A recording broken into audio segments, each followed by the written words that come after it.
자, 이제 3교시 이어서 가겠습니다. 제가 쉬는 시간에 생각해보니까 이런 문제가 하나 있겠더라고요. 왜냐면 우리가 명령어를 article, detail 여기까지 잘 입력을 했는데 이 뒤에다가 번호를 입력을 하죠. 근데 이 번호 부분을 제대로 입력을 안 하고 여기서 명령어를 끝냈을 때 이때 문제가 좀 있을 것 같아요. 어떤 문제가 발생할지 혹시 예상이 되시나요? 원래 같으면 디테일 뒤에 띄어쓰기 이후에 숫자 들어와야 돼요. 우리가 트라이 캐치를 사용해서 막아놨던 거는 숫자가 아닌 텍스트가 입력이 되었을 때 이렇게 입력이 되었을 때 이거는 막아놨어요. 그렇죠? 이건 트라이 캐치를 사용해서 막아놨는데 이거 말고 여기서 멈췄을 때 근데 이거랑 비슷한 경우로 리스트도 있겠지만 리스트는 사실 상관이 없겠죠? 얘는 검색어 없이 입력을 했을 때는 리스트가 잘 나와야 되고 검색어가 있을 때에는 검색어에 해당하는 내용이 나오게끔 우리가 만들어 놨으니까요. 그럼 이 녀석은 도대체 뭐가 문제일까? 라고 생각을 해보면 일단 array index out of bounds라고 하는 exception이 발생을 합니다. 이렇게 얘는 길이 허용될 수 있는 array 배열의 길이를 초과했다, 인덱스 범위를 초과했다라는 의미로 해석할 수 있는데요. 이 문제는 이것 때문이에요. 여기서 이 녀석을 사용했기 때문입니다.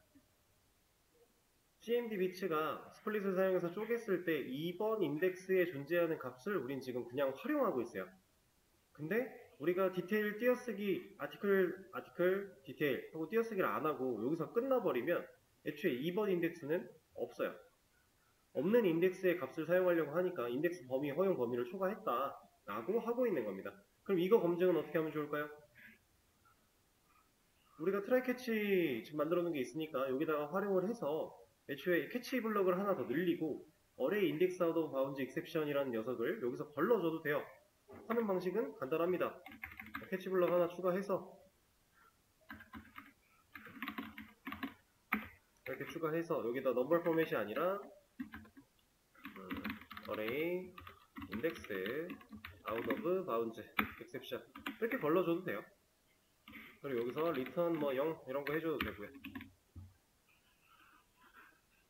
이런 식으로 해도 됩니다. 그러면 이 녀석이 사용된 시점에서 이 exception이 발생을 하면 return 0이 될 거니까 디테일 쪽을 가봤을 때 이 자리 0이 남겠죠? 그럼 이 조건에 걸릴 거잖아요. 자, 잘 걸러줬죠 이제? 이런 식으로 캐치블럭 사용해도 되고요. 아니면은 우리가 앱 쪽에서 했던 간단한 검증처럼 이것처럼 cmd 비치의 랭스 가지고 또 따져봐도 됩니다. cmd 비치의 랭스 가지고 따질 때 여기 시점에서는 조건을 예를 들면 이런 거예요. 이렇게 해놓고 여기다가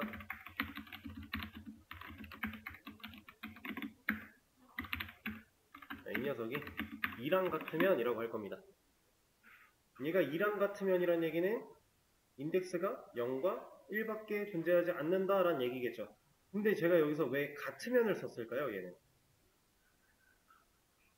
앱 쪽에서는 2보다 작으면 이라는 조건을 사용을 했는데 여기서는 같으면이에요. 왜? 애초에 이 녀석이 실행되는 시점을 생각을 해보면요. 얘를 뚫고 와서 이걸 해야 돼요. 두 액션을 해야만 합니다. 그리고 두 액션을 했을 때 여기서 디테일, modify, delete라는 녀석이 케이스를 통과해서 결국 얘네가 실행이 되어야 돼요. 그렇다라는 건 이미 길이 두 개는 충족을 한 거예요. 길이 두 개 충족이 안 됐으면 애초에 여기까지도 실행이 못했을 거니까. 그래서 이 녀석을 실행했을 때 이 안쪽, 이 녀석 이 실행되는 시점에는 이미 cmd 비치의 얘를 가지고 쪼갠 이 스플릿 가지고 쪼갠 cmd 비치의 녀석은 길이를 2 이상은 가지고 있을 것이다. 근데 우리가 필요한 건 길이가 3인 경우니까 2인 경우를 막아준다면 검증해 줄 수 있다. 이런 식으로 검증을 해도 되고요.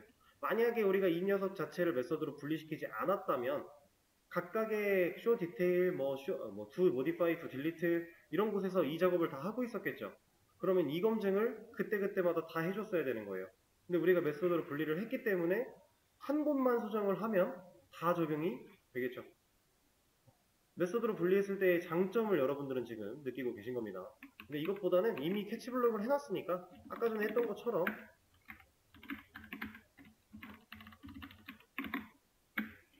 이걸 사용해주는 게 조금 더 바람직하지 않을까 싶어요.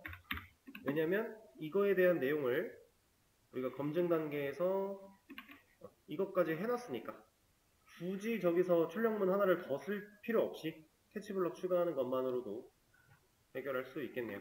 그리고 지금 이거 같은 경우 제가 세부적으로 나오는 익셉션을 판단을 해서 직접 눈으로 보고 분리를 시켜서 놨어요. 근데 만약에 이렇게 안 하고요. 이 녀석을 주석을 잠깐 걸어놓고 여기다가 그냥 익셉션을 건 다음에 이렇게 하면 어떨까요? 이 익셉션이라는 녀석은요, 모든 예외 상황에 대한 꼭대기에 존재해요. 그러면은 이 익셉션 안에는 얘도 들어있고 얘도 들어있는 거예요. 자, 테스트를 한번 해보겠습니다. 걸러졌죠? 걸러졌죠? 그러면 여러분들이 생각할 수 있어요. 익셉션을 굳이 상황을 다 나눠서 생각하지 말고 애매하니까 그냥 이거 하나만 넣으면 되겠구나 라고 생각하실 수 있어요. 근데 이거는 상당히 좋지 못한 일이에요. 지금 상황에서 우리가 생각했을 때 크게 문제가 없어 보이지만 실질적으로 익셉션이라는 건 발생할 수 있는 게 이거 두 가지 말고도 되게 많은데 그런 것들을 우리가 하나하나 다 판단할 수 없으니 하나로 묶어놓으면 생각할 필요도 없고 좋지 않냐? 라고 생각할 수 있는데 이거는 어떤 얘기랑 똑같냐면요. 물론 조금 결은 다르지만 우리가 변수를 만들 때 오브젝트 타입을 사용하는 것과 별반 다르지 않은 의미예요. 지금. 이렇게 해서 값을 넣으면 어떤 값이든지 다 들어갈 수 있으니까 좋잖아요. 근데 우린 자바에서 이렇게 안 하죠. 왜? 이러면 우리가 쓸 때 더 신경을 많이 써야 돼요. 애초에 변수를 담을 때 데이터 타입을 정해놓고 제약을 걸어놓고 사용하는 것과 데이터를 넣을 때는 제약을 걸지 않지만 쓸 때 우리가 신경 써서 써야 되는 거, 그게 오브젝트를 사용하는 방식인데 지금 이 익셉션은 그거랑 비슷한 느낌으로 인지를 하시면 됩니다. 그래서 실질적인 예외가 어떻게 처리가 되고 어떤 문제가 발생을 했고 우리가 이런 것들을 좀 디테일하게 쪼개가면서 검증을 해주는 게 더 안정적인 작업이에요. 결국에 이 익셉션 트라이 캐치라고 하는 예외 처리 이 과정은 프로그램이 실행되고 진행되는 과정에 있어서 문제가 되는 요소들을 개발자가 미리 판단하고 그거에 대해서 후속 처리를 할 수 있게끔 만들어주는 부분인데 이렇게 통으로 묶어놓는 거는 개발자가 지금 당장은 조금 편하지만 사실상 좋은 작업은 아니다 라고 인지를 해주시면 되겠습니다. 하나 보여드린 거예요 그냥.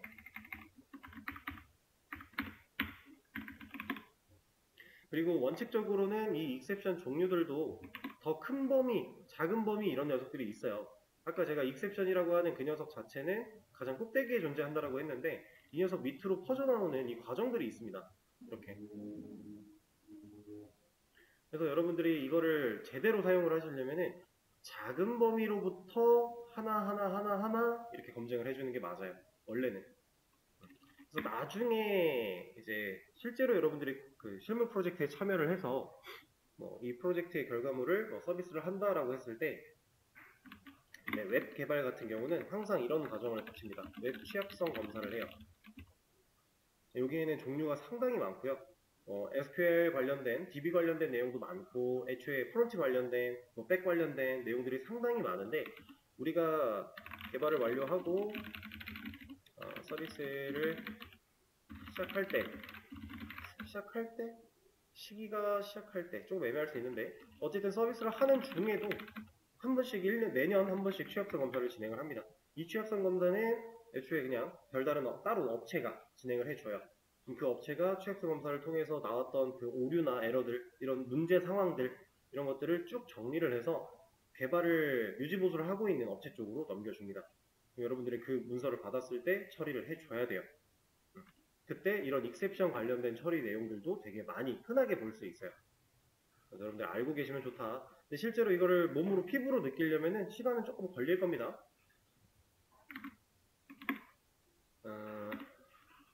그리고 말이 나와서 조금 더 말씀을 드리자면 이 취약성 검사는 종류가 상당히 많아요. 엄청 많다.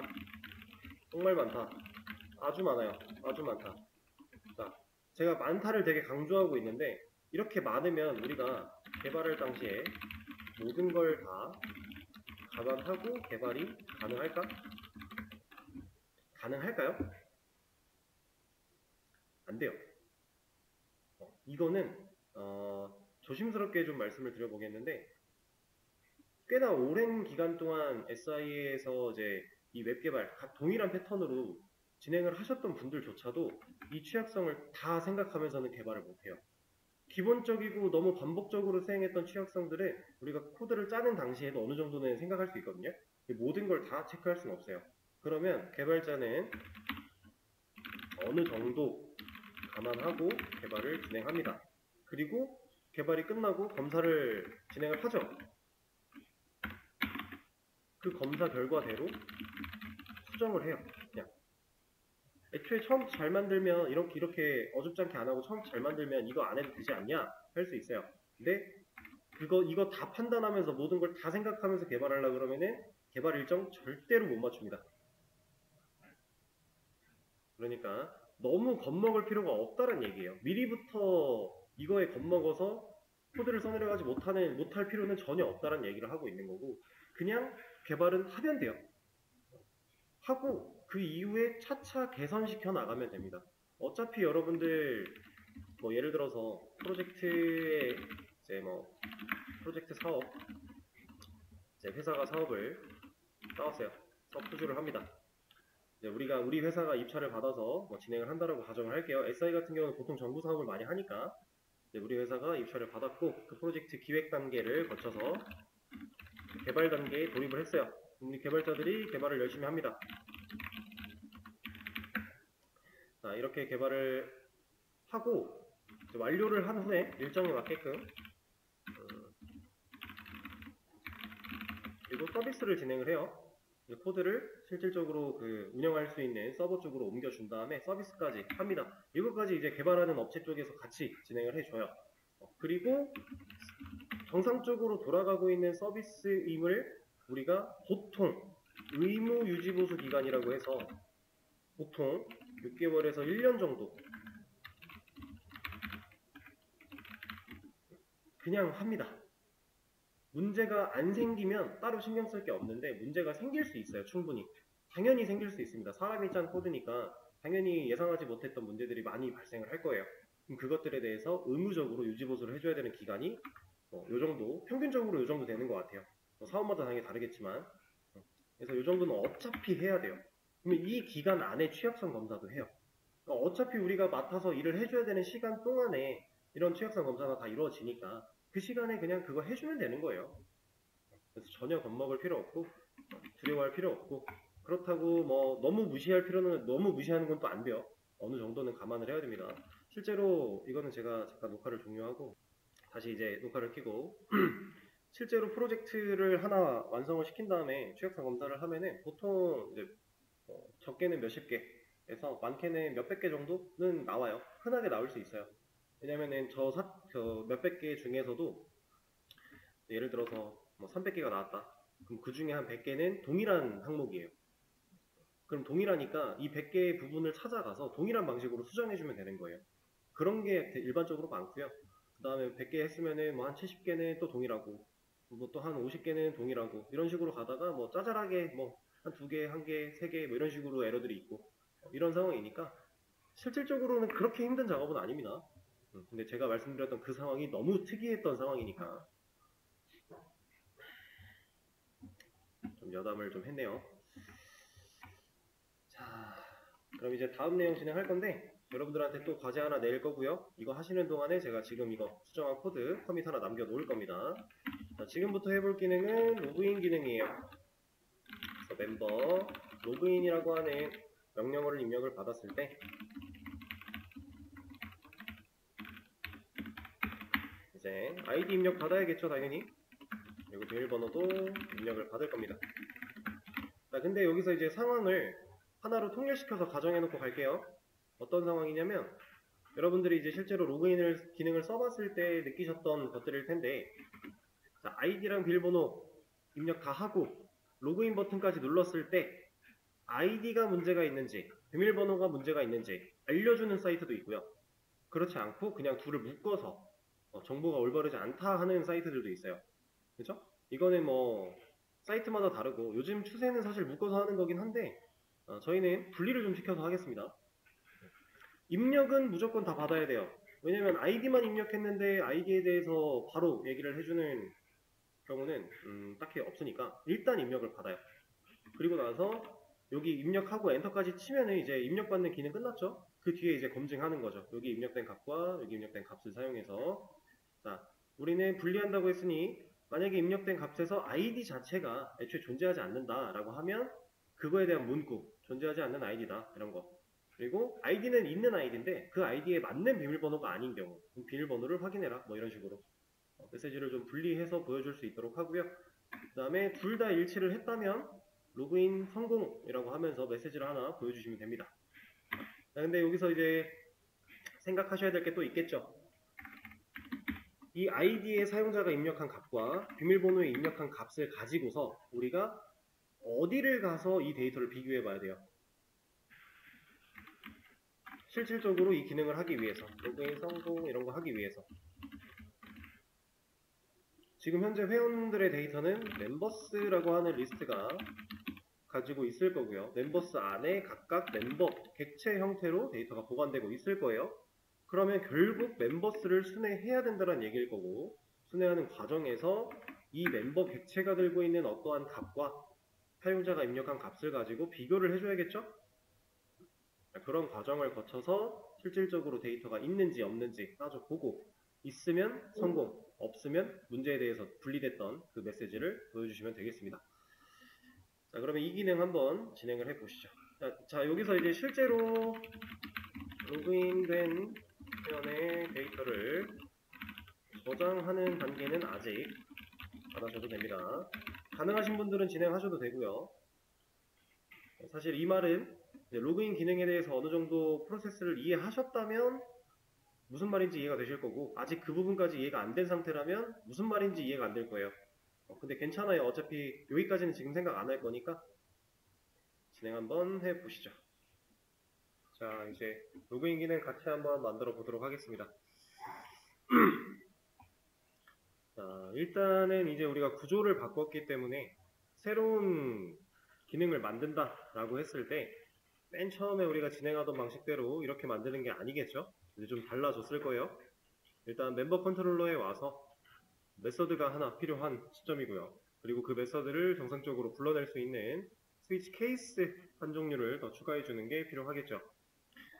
우리가 입력할 명령어는 멤버 로그인이라는 명령어니까 케이스에다가 로그인 하나 만들어 주고요.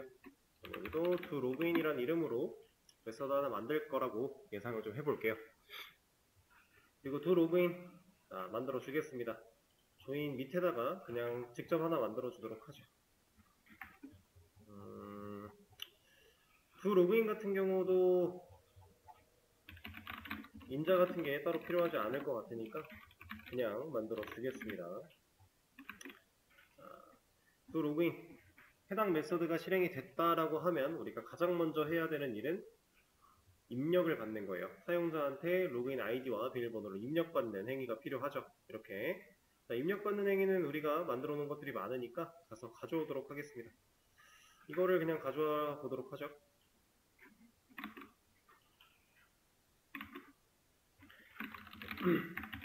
자, 아이디 입력 받아야 되고 그 다음에 패스워드도 입력을 받아야 되니까 이렇게 만들어 주도록 할게요. 그러면 이렇게 입력받은 녀석을 가지고서 우리가 제가 아까 전에 말씀드렸던 것처럼 멤버스를 순회해야 될 것이고 멤버 객체에 들어있는 값과 우리가 입력한 값을 비교를 해야 될 것이다 라고 했어요. 근데 여기서 이제 우리가 쉽게 흔하게 생각할 수 있는 것 중에 하나가 입력된 아이디와 비밀번호 이 두 가지의 정보 이거를 멤버 객체가 가지고 있는 아이디와 비밀번호 이렇게 검증을 하려고 생각을 하시는 분들이 많을 수 있어요. 사실 이렇게 한다고 해도 별로 상관은 없습니다. 근데 저는 이렇게 두 가지를 같이 검증하지 않을 거고요. id만 가지고서 객체가 가진 데이터와 비교를 할 겁니다. 비교를 해서 실제로 이 id라는 내가 입력한 id를 객체를 중에서 이거랑 같은 id를 가지고 있는 객체가 있다면 그 객체를 가져올 거예요. 가져온 객체에서 비밀번호 데이터를 꺼내서 비교할 겁니다. 둘을 한 번에 가지고 가서 둘 다 비교를 해도 상관은 없기는 해요. 근데 우리가 지금 상황상 아이디랑 비밀번호 입력받고 나서 얘가 문제인지 검토해 주기로 했죠. 만약에 둘을 통합으로 한다라고 했을 때에는 둘 다 가져가서 둘 다 만족을 할 때만 로그인 성공시키면 돼요. 둘 중에 하나라도 만족이 안 되면 그냥 뭔가 잘못됐다라는 메시지 통합으로 보여주고 넘어가면 됩니다. 근데 지금 우리는 뭐가 잘못됐는지를 명확하게 알아야 되기 때문에 아이디를 검증하는 과정을 따로, 비밀번호를 검증하는 과정을 따로 진행을 할 거예요. 상황에 맞게끔 여러분들이 이 로직을 생각하는 능력이 중요하니까 이런 것들을 그런 힌트를 드리지 않고 이런 정도의 힌트만 드렸던 거예요. 저는 이런 식으로 진행을 할 거라는 거. 그래서 실질적으로 나중에 여러분들이 개발을 할 때는 결국 데이터베이스에 들어있는 데이터를 가지고 비교를 해야 되기 때문에 지금 우리가 했던 방식처럼 진행하셔도 되고 아니면 동일하게 같이 검증하는 한 번에 가져가서 검증하는 그런 과정으로 하셔도 되고 그거는 상황에 맞게끔 선택을 해주시면 될 것 같습니다. 자, 일단은 멤버스를 순회해야겠죠. 자, 멤버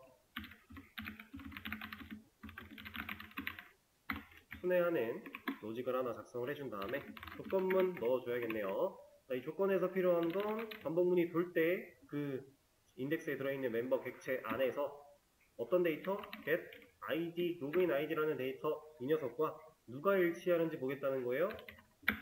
우리가 실제로 입력한 로그인 id와 일치하는지 보겠다. 그래서 일치를 했다면 실제로 객체가 존재하는 상황이겠죠. 그럼 그 객체를 제가 꺼내 올 거라고 했어요. 가져올 거라고.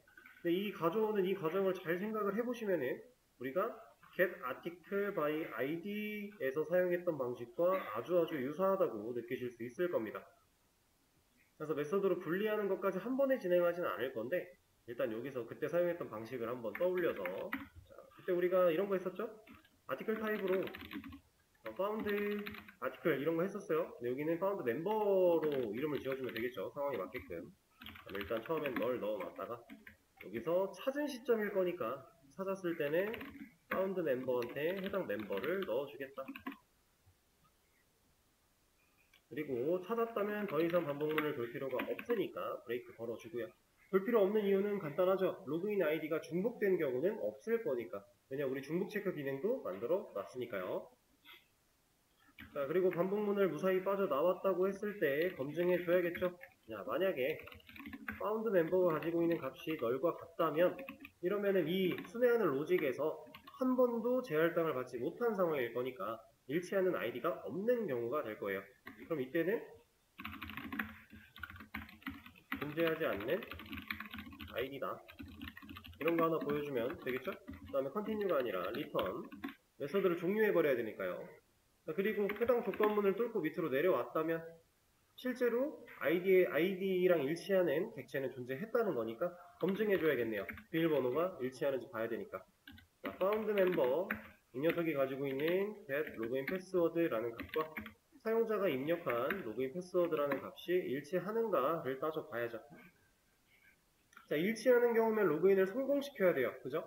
근데 우리는 항상 부정적인 상황을 먼저 검증하기로 했으니까 일치하는 경우가 아니라 틀린 경우를 가지고서 조건을 따져보겠습니다.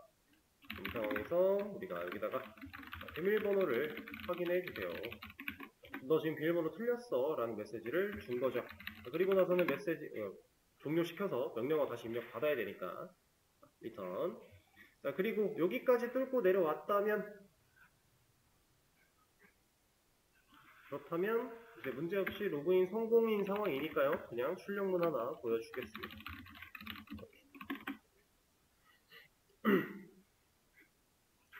자, 여기까지 진행을 했을 때 제가 말씀드렸던 딱 이 정도 한 거예요. 이 부분 아직 우리가 안 하기로 했으니까 이거 제외하고 이만큼 생각하는 겁니다. 자, 일단 순회해야 되는 것까지는 힌트를 드렸는데 그 순회하는 거 안에서 아이디랑 비밀번호를 한 번에 검증하는지 따로 검증하는지 이런 것들 생각해 볼 수 있는 시간을 드려봤던 거고, 자, 지금 당장은 이렇게 기능을 만들어 놨다라고 했을 때 문제점은 심각하게 많겠죠. 어떤 문제가 있을까요? 첫 번째, 로그인 기능을 얼추 흉내를 낸 거예요. 우리는 실질적으로 기능을 만들었다가 아닙니다. 왜? 자, 테스트를 해보죠.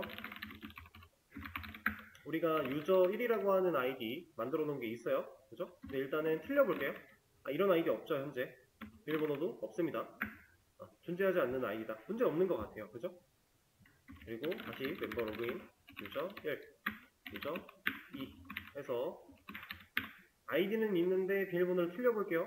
비밀번호를 확인하래요. 잘 만든 것 같죠? 근데 우리가 가지고 있는 실질적인 문제는 실제로 존재하는 녀석으로 로그인을 진행을 했을 때 이 로그인된 유저 1이라는 회원은 아무 그 어디에도 기록되어 있지 않아요. 기록되어 있지 않고 저장되어 있지 않아요. 그렇다라는 건 로그인은 했지만 또 다른 아이디로 로그인이 가능하다라는 얘기예요. 지금 이 상황은 아주 심각한 상황입니다. 여러분들이 네이버 같은 데 들어와서 로그인을 진행을 했어요. 이런 식으로 로그인을 진행을 합니다. 그러면 더 이상 로그인이 불가능해야 돼요. 로그인을 했으니까. 로그아웃이라고 나와야 되고요. 로그인이라는 것 자체가 불가능하게 막아줘야 돼요. 근데 현재 우리는 화면이 없어서 이렇게까지 구현을 못하니까 지금 이 상태라면 우리가 로그인을 했는데 로그인을 또 하려고 명령어를 쳤다면 그때는 어떻게 해야 된다? 너 이미 로그인 했잖아. 로그아웃부터 하고 와. 이런 식으로 돌려보내야 된다는 얘기예요. 그런 과정도 없고요. 그리고 이렇게 로그인을 했는데 실질적으로 우리가 로그인을 한 뒤에 뭔가 게시글을 작성하거나 메일을 보내거나 이랬다면 내가 보냈다, 로그인한 회원이 보냈다라고 하는 정보가 남아있죠. 게시물도 내가 썼다라고 하는 작성자가 남게 돼요. 근데 지금 현재 우리 상태는 어때요? 그런 게 아무것도 없어요. 로그인이 된 것처럼 보이지만 사실상 로그인을 한 게 아닙니다. 그냥 단순히 검증 완료하고 출력된 메시지만 봤을 뿐이에요. 그리고 문제는 또 있습니다. 어떤 문제가 더 있을까요?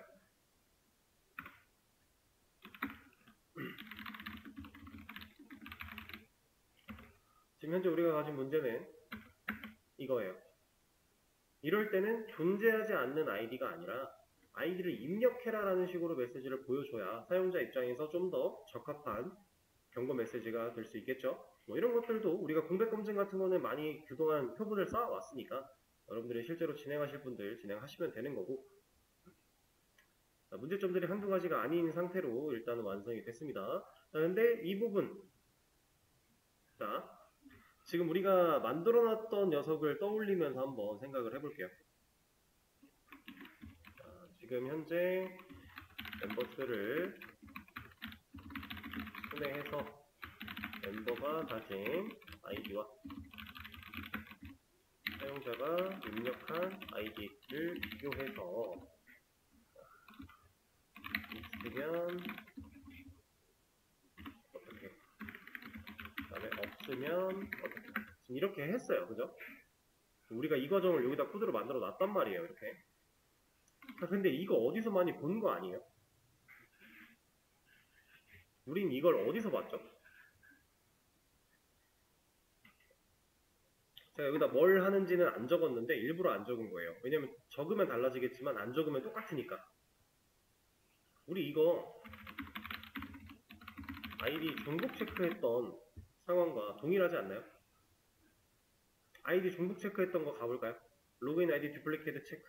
자, 멤버스를 순회합니다. 그 안에서 로그인 아이디, 그거랑 사용자가 입력한 아이디 따져보죠. 펄스 트루 남네요. 이거 아니에요? 그쵸? 지금 이 상황이랑 이 상황이랑 다른 거라고는 리턴을 true, false, 불린 값으로 할 것이냐 아니면 멤버 타입의 객체로 할 것이냐, 그것 빼고는 완벽하게 동일하네요. 이만큼. 그쵸? 그럼 여러분들은 생각해 볼 수 있겠네요. 이거를 내가 기존에 만들어놨던 거를 응용해서 쓸 수가 있을까? 혹은 내가 지금 만든 녀석을 기존에 있던 녀석으로 새로 만든 녀석을 사용해서 기존에 있던 녀석을 지우고 기존에 이게 들어갔던 부분에다가 새로 만든 녀석을 끼워 넣을 수 있을까? 뭐 이런 식으로. 어쨌든 코드가 결국 해야 되는 일은 도찐 개쩐이기 때문에 여러분들이 판단을 통해서 진행을 해볼 수 있을 것 같아요. 자, 지금 이런 상황은 이제 약간의 취향도 들어있고요. 상황에 따라서 조금 더 달라질 수도 있겠지만 결국에는 지금 로그인 상황에서 아이디 검증이라는 역할과 회원가입 상황에서 아이디 중복 체크 검증이라는 상황, 이런 두 가지 서로 다른 상황에서 사용되는 로직이 비슷할 뿐이에요. 그렇죠? 근데 지금 이 상황을 로그인 아이디 듀플리케이트 체크를 여기다 쓴다면 문제를 해결할 수 있나요? 조금 곤란하지 않을까요? 왜냐면 트루펄스 남을 건데 아이디랑 일치하는 녀석이 있다, 뭐 true가 남았다. 비밀번호는 어떻게 검증할 거예요? 멤버 객체를 넘겨받지 않으면, 가져오지 않으면 우린 비밀번호 검증할 때 결국 순회 또 해야 되잖아요. 그쵸? 그럼 여기다가 저 메서드를 활용하는 건 불가능이겠네요? 그쵸? 그럼 여기서 이 순회하는 로직을 메서드로 하나 분리를 시켜서 만들었다라고 했을 때 그 녀석을 아이디 중복 체크에 쓰는 방식은 가능할까요? 이 로직을 우리 지금 여기서 사용하고 있는 이 녀석을 대체한다고 하면 가능할까요? 이건 가능하죠. 그럼 여기서 고민할 수 있는 겁니다. 자, 제가 말한 대로 두 가지의 경우를 따로 만들 것인가, 아니면은 두 가지 경우를 모두 커버할 수 있는 메서드를 하나 만들어서 중복을 최소화할 것인가. 이런 선택지가 지금 우리 앞에 놓여 있는 거예요. 사실 냉정하게 말씀드려서 어떤 게 좋다라고 말하기가 상당히 애매합니다. 지금 같은 경우는. 여러분들이 앞으로도 이런 애매한 상황들이 자주 올 거예요. 근데 그럴 때 제가 말씀드릴 수 있는 건 하나예요. 예를 들어 지금 상황에서 첫 번째 케이스로 진행을 했다면 다음에 나오는 비슷한 상황에서도 같은 방식으로 처리를 하세요. 처리를 하자. 이렇게 말씀드릴 거예요. 둘 중에 어떤 방식을 쓰셔도 상관없습니다. 그건 개발자의 취향이에요. 여러분들이 하고 싶은 대로 어느 정도 선택하시면 돼요. 근데 다만 내가 따로 만들어서 두 가지 케이스를 분리시켜 놨다면 다음에 비슷한 상황이 나왔을 때도 따로 만드세요. 그게 아니라 뭐 하나를 만들어서 두 가지 경우를 모두 커버할 수 있게 하나를 좀 크게 만들었다면 다음에도 그렇게 하세요. 이게 코드가 가지고 있는 통일성인데 여러분들이 개발을 하다 보면은 내가 오늘 마음에 드는 코드가 있을 것이고 내일 또 이어서 개발할 때도 마음에 드는 코드가 있을 것이고 상황마다 사람이 생각이 다 바뀔 수 있어요. 그죠? 근데 이거를 어느 정도 기준을 잡지 않고 그때그때 내 기분에 맞게끔 개발을 하다 보면은 결국에 나중에 분석할 때는 엄청난 혼란이 와요. 같은 사람, 한 사람이 개발한 코드인데도 불구하고 괜히 혼란스러워질 수가 있습니다. 그럼 분석할 때 독이에요, 독. 내가 내 코드 읽을 때도 내가 왜 이랬지 싶어요. 그러니까 나름의 기준을 정해 놓고 가라는 말씀을 드리는 겁니다. 근데 그 기준은 그냥 여러분들이 선택하시면 된다. 그렇게. 저 같은 경우는 지금 이 상황을 뭐 굳이 하나로 해서 하려면 어려운 일은 아니지만 어쨌든 간에 사용되는 역할이 다르기 때문에 그냥 따로 만들어서 사용을 하되 따로 만들되 그 안에 사용되는 로직의 중복은 최소화할 거예요. 그러니까 이것도 어느 정도 만족을 하면서 이것도 어느 정도 만족을 하는 방식으로 진행을 할 겁니다. 자, 어떻게 하는지 한번 봐주세요. 일단은 여기 중복 로직 부분 이만큼, 이게 중요한 거죠. 이 부분을 없애주고요. 그 다음에 하나 만들어 줄게요. 여기서는 어차피 이 안에서밖에 안 쓸 거니까 private 그냥 적용을 시켜주고, 여기서는 get member by login id 라고 이름을 지어주겠습니다. 그리고 return 하나 만들어서 일단 에러만 없게 해주고 붙여넣기 해줄게요.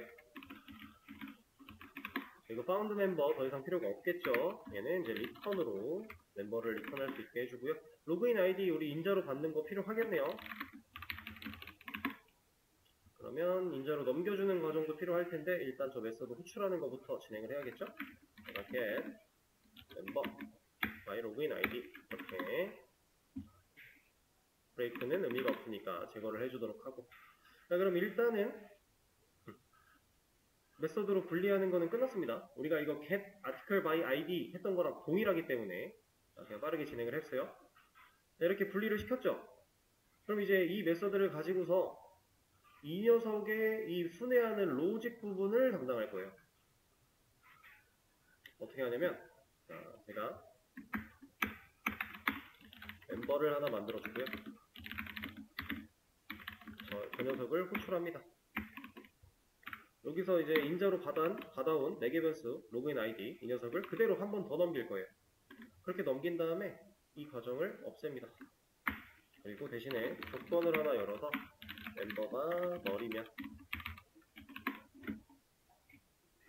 이런 식으로 주겠습니다. 자, 우리가 기존에 만들어놨던 상황이 이렇게 순회를 하다가 일치하는 게 있으면 리턴 false였죠. 그러면 이걸 조건으로 우리가 따로 쓴다라고 했을 때 보세요. 멤버. 자, get member by login id라는 그 메서드의 결과로 우리가 멤버를 이제 실제 멤버 객체를 받든 너를 받든 둘 중 하나 받을 건데 일치를 하면 뭐가 와요 여기에? 객체가 와요? 널이 와요? 얘는 일치를 하면 객체를 리턴해요. 그럼 얘가 지금 일치를 했다면 객체가 들어있겠죠. 근데 우리 지금 로그인 아이디 중복 체크에서는 이 객체가 지금 있으면 안 좋은 상황이겠네요. 그러면 중복이 된 거니까. 그쵸? 그런 조건을 잘 생각을 하셔야 돼요. 널이 아니면으로 부정적인 상황을 먼저 걸러내도록 할게요. return false. 그리고 만약에 이 조건을 참을 못 만나서 리턴되지 않고 밑으로 내려왔다면 true. 너 가입할 수 있어 라는 의미로 넘겨주도록 하겠습니다. 사실 얘네 둘은 조건을 바꾸면서 둘이 위치가 바뀌어도 전혀 상관없어요. 이런 걸 말하고 있는 겁니다. 얘가 널일 때 여기다가 true를 리턴하고 여기서 false를 리턴한다. 이거 전혀 상관없는 겁니다. 이제 우리가 이것도 제 나름대로의 기준을 잡고 가기 때문에 전 이 순서를 고집을 하는 거예요. 항상 안 좋은 상황, 지금 내가 처해 있는 상황에서 부정적인 상황을 위쪽에서 그리고 문제없는 상황을 아래쪽에서 이런 기준을 가지고 가고 있는 겁니다. 그냥 이러면 이제 이렇게 순회하는 로직 자체는 해당 메서드가 알아서 해줄 거고요. 이렇게 한 결과를 가지고서 그냥 리턴 값을 만들어 버리는 방식으로 진행하는 거예요. 자, 만약에 이 녀석 자체를 아예 없애고 이거 가지고 활용을 하겠다 라는 방안으로 가실 분들은 얘가 없어진 상태로 한번 예를 들어서 보여드릴게요. 얘도 주석을 걸어서 살려놓고 보여드리겠습니다. 자, 만약에가 아니라 멤버에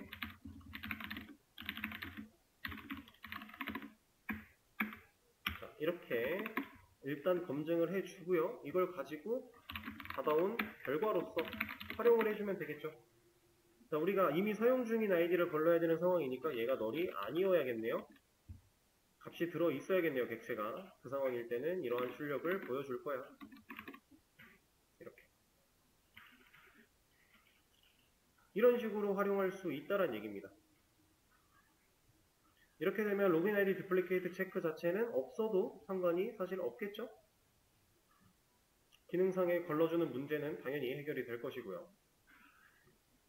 이제 이 방식과 첫 번째 방식과 두 번째 방식 선택으로 하시되 기준을 잘 잡아서 진행을 하시면 된다. 저는 이렇게 진행을 할 겁니다. 그리고 이제 공부하시는 단계에서 이런 걸 질문하시는 분들이 생각보다 많았어요. 지금 어떻게 보면 제가 한 이 결론은 메서드를 2개를 위치를 놓은 거고요. 메서드 2개죠. 이 안에서 로직을 활용했지만 결국에는 메서드는 2개예요. 그렇죠? 근데 만약에 얘를 지우고 아까처럼 활용을 하면 메서드가 하나잖아요. 그러면 불필요하게 메서드를 2개 쓰지 않고 하나 가지고 하는 게 효율이 좋지 않냐 라고 물어보실 수 있어요. 그렇게 생각할 수 있어요. 실제로 그렇게 틀린 말도 아닙니다. 뭐 당연히 두 개보다는 하나가 효율이 좋겠죠. 그건 저도 그렇다고 생각을 해요. 다만 그 메서드를 활용하기 위해서 이 안에 이제 객체 데이터를 한 번 더 받아오는 형태로 우리가 사용을 하고 있단 말이에요. 그렇게 따지고 보면 큰 의미가 없지 않나 라고 저는 생각을 합니다. 이거 메서드 하나, 메서드 두 개 이런 것들이 되게 꼼꼼하게, 세밀하게, 디테일하게 생각해야 되는 경우도 있지만 그렇지 않은 경우도 있으니까 너무 이렇게 강박을 가지실 필요는 없어요. 진짜 뭐 코드 줄수라던가 아니면은 뭐 불필요한 변수의 활용이라던가 이런 것들을 아예 배제시켜 놓고 갈 거면 우리가 꼭 필요한 이런 변수 제외하고는 변수 자체도 안 만드는 게 좋아요. 그렇게 강박을 가져야 되는 상황이면. 예를 들면 이런 상황이 되겠죠? 여러분들 자바가지고는 이럴 일은 없겠지만 뭐 진짜 극한의 예를 들어서 여러분들이 우주선에 들어가는 소프트웨어를 개발을 해야 돼요. 당연히 자바가지고 안 합니다. 자바는 무겁기 때문에. 근데 우주선에 들어가야 되는데 얘가 용량이 너무 극한이래요. 예를 들어서 뭐 한 4kB밖에 안 된대요. 메모리가. 어쩔 수 없이 이렇게밖에 안 된대요. 그럼 이 4kB에 맞춰서 우리는 개발을 해야 돼요. 메모리를 이걸 넘어버리면 프로그램이 터질 거니까. 그러면은 우리가 우주선에서 필요한 소프트웨어가 정상적으로 작동을 안 하면 우주선에 탄 사람들이 위험할 수 있잖아요. 극한으로 우리는 이 메모리 효율을 따져야 되는데 이렇게 개발을 해야 되는 상황이라면 방금 전에 말씀드렸던 그런 것들 아주 강박을 가지고 개발을 해야 됩니다. 아예 4kB 안에서 메모리를 하나하나 끼워 맞춰 나가야 돼요. 근데 우리 그런 거 아니잖아요. 그렇죠? 그래서 조금은 편한 마음을 가지고 개발을 하셔도 상관이 없다라는 얘기를 드리고 있는 거예요. 그래서 그것보다 중요한 게 본인의 기준, 코드의 통일성이다. 이렇게 생각을 해주시면 되겠습니다.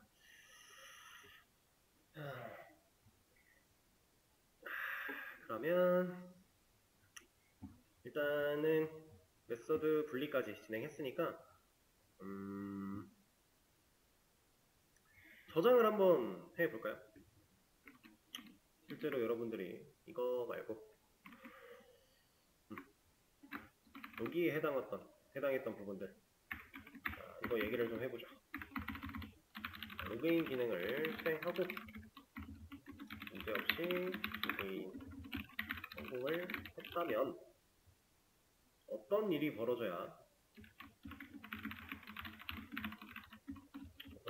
일어나야 로그인된 회원의 내용을 저장할 수 있을까? 어떤 일이 일어나야 보다는 어떤 방식으로 이렇게 한번 생각을 해볼까요? 자, 로그인된 회원의 내용을 저장할 수 있어야 다음 로그인을 막을 수도 있는 거고요. 로그아웃도 가능한 거고요. 그리고 게시글을 작성할 때 작성자에 대한 정보를 남기는 것도 가능할 거고요. 네, 결과적으로 우리는 이 작업이 먼저 실행이 되어야만 그 이후 기능들을 개발할 수 있습니다. 이거를 생각을 해볼 건데, 자, 결론적으로 우리가 해야 되는 거. 로그인된 회원의 정보를 저장하는 거죠. 저장. 자, 제가 수업을 진행하면서 저장, 보관, 기록 이런 단어를 많이 씁니다. 자, 저장. 일단 뭐가 필요하다는 얘기예요. 언어 내에서 데이터를 저장하기 위해서는 변수 없이 불가능하죠. 변수가 하나 필요하다는 얘기입니다. 그러면 그 변수를 어디에 어떻게 만들어야 할까 고민을 해봐야 되고요. 그렇게 만든 변수에 데이터를 실제로 어떻게 저장해야 할까를 우리는 고민을 해야 됩니다. 그리고 좀 더 나아가면 저장된 데이터를 어떻게 하면 실제로 활용할 수 있을까? 이것까지. 여기서 말하는 실제 활용은 자연스럽게 연동되는 게시물 작성 시 작성자 정보를 남기기 위한 라고 생각을 하시면 돼요. 여기까지는 사실 너무 간단해요. 여러분들이 이거는 어렵지 않게 할 수 있어요. 왜냐면은 진짜 개념적인 이해가 안 된 분이어도요. 여기다가 만들어 봤을 때 이거 이렇게 하면 안 되겠네. 그럼 저기다 만들어 보고 이렇게 해도 안 되겠네. 그럼 저기다 만들어 보고 이거 한 두세 번만 해보면 위치 찾을 수 있어요. 그리고 데이터를 어떻게 저장해야 될까? 이것도 사실 말이 거창한 거지. 어떻게 저장해야 되겠어요? 우리가 로그인된 회원에 대한 데이터를 최종적으로 어떻게 알아요? 지금 현재? 이 로그인 성공이라는 메시지가 나오는 시점에 로그인된 회원의 정보를 누가 알고 있죠? 이미 우리는 알고 있는데 파운드 멤버가 알고 있죠. 널이 아니니까 이걸 안 했을 거고 여기서 비밀번호도 일치를 했으니까 얘가 나온 거잖아요. 그럼 로그인된 회원은 이 파운드 멤버가 들고 있는 멤버 객체가 맞겠죠. 그러면 이미 답 나왔네요. 변수를 어떻게 만들어야 될까? 당연히 멤버 타입으로 변수 하나 만들어야 될 것이고 거기에 여기서 파운드 멤버라는 녀석은 이 메서드가 종료되면 사라질 거니까 종료되기 전에 백업하는 개념으로 저장을 해줘야 될 거고 근데 백업 저장하려면 당연히 기록을 남겨야 되는 여기서 만들어내는 변수는 전역 변수로서 존재를 해야 될 거고 그죠? 개념 다 끝났습니다. 이건 너무 간단한 거니까 그냥 같이 진행을 할게요. 자, 제가 말하는 전역 변수는 이 자리를 의미하는 거겠죠? 멤버 타입으로 로그인드 멤버라고 하는 변수 하나를 만들어 주겠습니다. 그리고 얘는 초기에는 널로 초기화를 해주도록 할게요. 이 전역 변수를 초기화하지 않고 이렇게 생성자에서 초기화하지 않고 그냥 밑에서 값을 할당을 해줘도 상관은 없어요. 상관은 없는데 만약에 이 녀석이 값을 가지고 있지 않은 경우 그러니까 로그인을 한 번도 실행하지 않은 경우에 얘를 사용해서 뭔가를 하려고 할 때 우린 널 가지고 검증해야 되잖아요. 그렇죠? 그래서 한번 해주는 겁니다. 근데 물론 이 작업 안 해도 얘한테 널이 들어가 있을 거예요. 전역 변수는 자바의 특성상 개발자가 직접 초기화하지 않으면 기본값, 디폴트 값으로 초기화가 되죠. 전역 변수는 그런 특징이 있으니까 널로 어차피 되겠지만 그럼에도 불구하고 우리는 확실하게 하는 게 좋으니까 이렇게 해준 겁니다. 자, 그럼 저 변수에다가 아까 제가 말씀드렸던 내용 그대로 저장을 해주면 되겠네요. login드 멤버 아이디 멤버한테 found 멤버라는 녀석이 가진 리모컨을 그냥 넘겨주면 그러면 이 메서드가 종료되기 전에 이 녀석한테 값을 주고 메서드가 끝난 거니까 그리고 이 코드가 실행되는 시점이라면 얘가 널은 아니란 얘기고 비밀번호도 일치한 경우니까 로그인된 회원의 정보를 넣은 게 맞겠죠? 간단하죠? 이렇게 해서 로그인 했을 때 정보를 저장하는 거 만들었습니다. 이렇게 저장을 했다면 이제 활용이에요. 제가 거창하게 썼던 것 중에서 이만큼이 너무 쉽게 해결이 된 거고 이제 이겁니다. 일단은 이거를 생각하기 전에 여러분들이 먼저 할 게 또 있어요. 이거는 추후 문제고 저장된 데이터를 활용해서 현재 로그인 상태인지 로그아웃 상태인지 판단할 수 있을 거고요. 그리고 당연히 로그아웃 기능도 구현이 가능하다. 현재 상태에서 로그아웃 별거 없습니다. 우리가 로그인을 했을 때 전역 변수의 데이터를 백업해서 들어있게끔 했어요. 로그아웃이란 얘기는 거기에 데이터가 없어야 된다는 얘기인데 이미 끝났죠. 쉽게 로직을 구현할 수 있을 거고요. 그다음 이거 데이터를 활용해서 현재 로그인 상태인지 로그아웃 상태인지 어떻게 판단할 수 있을 것인가. 데이터가 들어있나 들어있지 않나를 조건으로 따져보면 되겠죠. 그렇게 만드는 거 생각해 보시면 되고요. 너무 간단한 겁니다. 그리고 나서 이제 이거 생각해 보시면 돼요.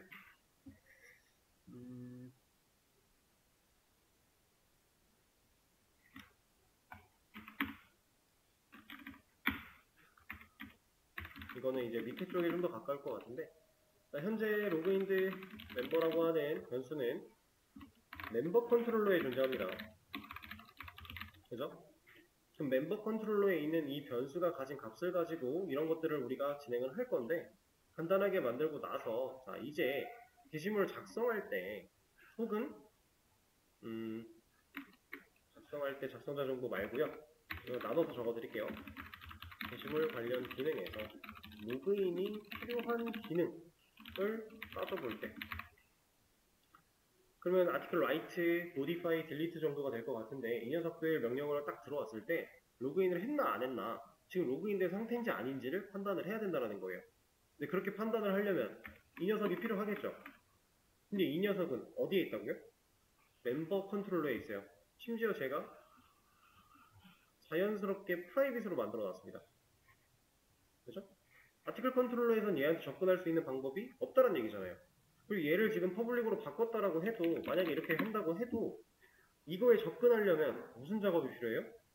여기서 멤버 컨트롤러 객체를 하나 만들어야 돼요.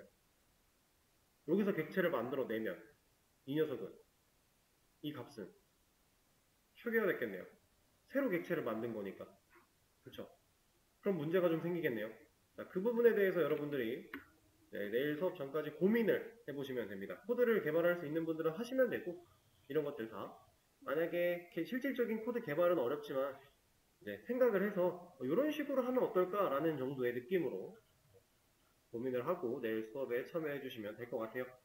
코드를 직접적으로 짜볼 수 있는 시간을 내일 가능하면 드려보기도 할 테니까 많이 고민해보고 오세요. 그리고 여기는 이 두 가지는 고민할 게 딱히 없으니 실제로 해오시는 걸 추천을 드립니다. 얘는 부가 설명 없이 바로 제가 같이 진행을 하고 이 시간을 드려보도록 할게요. 자, 그러면 시간이 끝나가니까 그냥 여기서 종료를 하도록 하겠습니다. 오늘 수업은 여기서 마무리하도록 할게요. 고생하셨어요.